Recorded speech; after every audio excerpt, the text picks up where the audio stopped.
देखंतु ये हूँ माँ बुढ़ी ठाकुराणी यात्रार अंतिम पर्यायर दृश्य। आज हूँ माँ शेष दिवस यात्रार शेष दिवस। दीर्घ पाखापाखि 1 मास धरी माँ अस्थायी मंडप यात्रा लगी रही।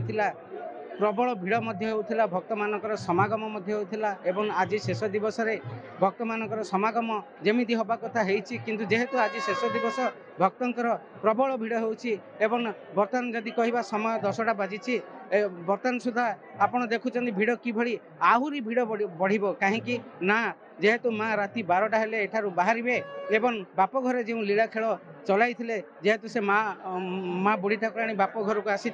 एवं बाप घरे लीला खेल चलाई साई उत्सव मुखर हो उठी आ बर्तमान से भली उत्सव मुखरित हो उठी भक्त मान संख्या अहेतुक भाव बढ़िबारे लगी एवं भक्त माने माँ को आउ किसी समय पर विदाय देवे जो माने कि माँ जाति को सम्मान दियंतु माँ जाति को समस्त सम्मान दियंतु। देखो कि भली उत्सव मुखरित हो पड़ुछंती उत्सव मुखरित होईची एवं भक्तमान एठारे कि भली जय माँ बुढ़ी जय बोली कहउछंती। 300-400 वर्ष धरी ये माँ बुढ़ी ठाकुराणी यात्रा होची प्रत्येक 2 वर्ष थरे एवं यही 2025 रे 3 तारिख रे माँ अस्थायी मंडप को आसी आज 28 तारिख माँ पुणी निज घर को चली जिबे। माँ यात्रा शेष जाऊँगी अंतिम पर्यायर आज पहुँची सारी जो खुशी जो मैंने आम मैंने यात्रा को अनुभव करूँ आज तो शेष हो आसंता काली आज देखला बेलू ये कौन सी गोटे लोक भी आप पाइबेनि जोटा कि आम मान बहुत दुख लगे जमती घर झील गले जिते दुख लगे से टाइप लगे तेणु मुझे भाव विहल होपारूनी मुझे कहीपर शाशुघर लोक भी आसते माने आउ किसी समय मध्य आसबे डाकरा पुणी माँ नीतिकांति हिसाब से माँ भार नहीं जमीती शाशुघर गले गोटे झील भार धरी जाए सेमिति लक्ष लक्ष घट धरी माँ आज जीवे निज शाशुघर। बहुत दुखित अनुभव करुच्ची कहीं आम भक्त आउ सेवक मध्य डिफरेन्स कहीं ना भक्त सब माँ को देखा आसे सेवक सदा बेले माँ पाखे रहे आज बहुत दुखित लगुच आनंद भी लगुच पूरा आरंभ स्टार्टिंग दिन नहीं आज पर्यंत कुआड़े कुआड़े 26 दिन सरला माँ आज लास्ट ये रे पुणी मंदिर को पलैबे बड़ ठाकुराणी मंदिर को बड़ दुख लगुच आते जल्दी जो आलोक सजा सजी सब कुआड़े कुआड़े 26 दिन सरला आज राति पाइला मात्रे माँ पलैबे काली सकाळे पुणी साई पूरा खाली। आमर रथ जो निर्माण हुए माँ प्रथम आसती रथ निर्माण करने निमंत्रित करती आम प्रतिश्रुति दौ एवं रथ जो निर्माण सरे आम माँ को खबर दो देश बाहर खबर दो जो दिन उन्मोचन हम से दिन माँ साई की विराजमान करती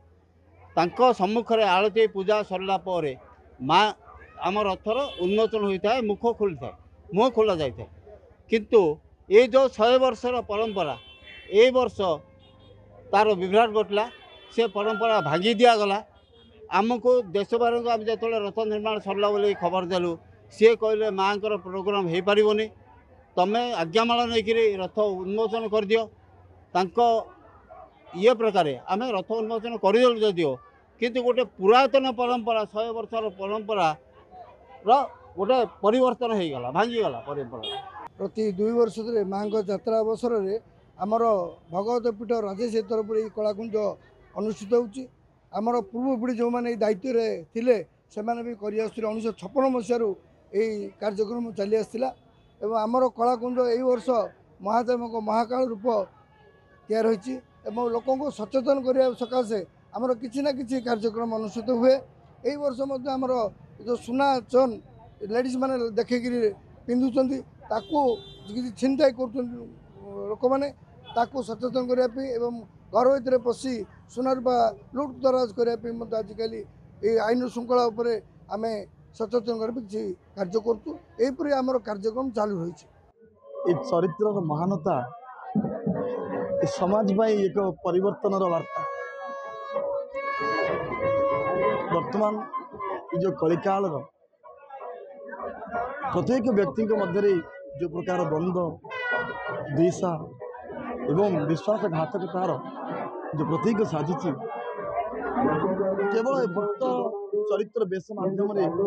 ଆମେ ସେଇ ସମ୍ପର୍କକୁ ଦୋହରାଇବା ପାଇଁ ଏ ଗୋଟେ ନମୁନା ଏବଂ ପ୍ରୟାସ। এই যে বন্ধুত্বর নারা প্রত্যেক সমাজ পাই এক অবর্ণনীয়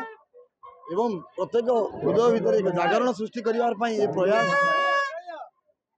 হরেক ব্যক্তি মନରେ কেবল শ্রীকৃষ্ণর চেতনা জাগরণ সৃষ্টি হও এতিকি কামনা নেই এই বেশকু পদার্পণ করেছি। তেবে ভক্ত মানে মধ্যে বর্তমান সুদ্ধা এখানে কিভাবে ভাবে ভিড় লগাইছেন এবং আহুরি ভিড় বি জমিব এবং এক খুশির মুহূর্ত কহিবা গলে হচ্ছে এক খুশির মুহূর্ত আউ মা আউ কিছু সময় পরে বিদায় নেবে ভক্ত ମାନଙ୍କ মধ্যে অଛନ୍ତି সান্নিধ্য লাভ করিবে মাଙ୍କୁ বিদায় দেবে এইভাবে ভাবে মাଙ୍କର যাত্রা আজ সমাপ্ত হল। ব্রহ্মপুর সঞ্জয় কুমার বিশালଙ୍କ রিপোর্ট খবর ওড়িশা।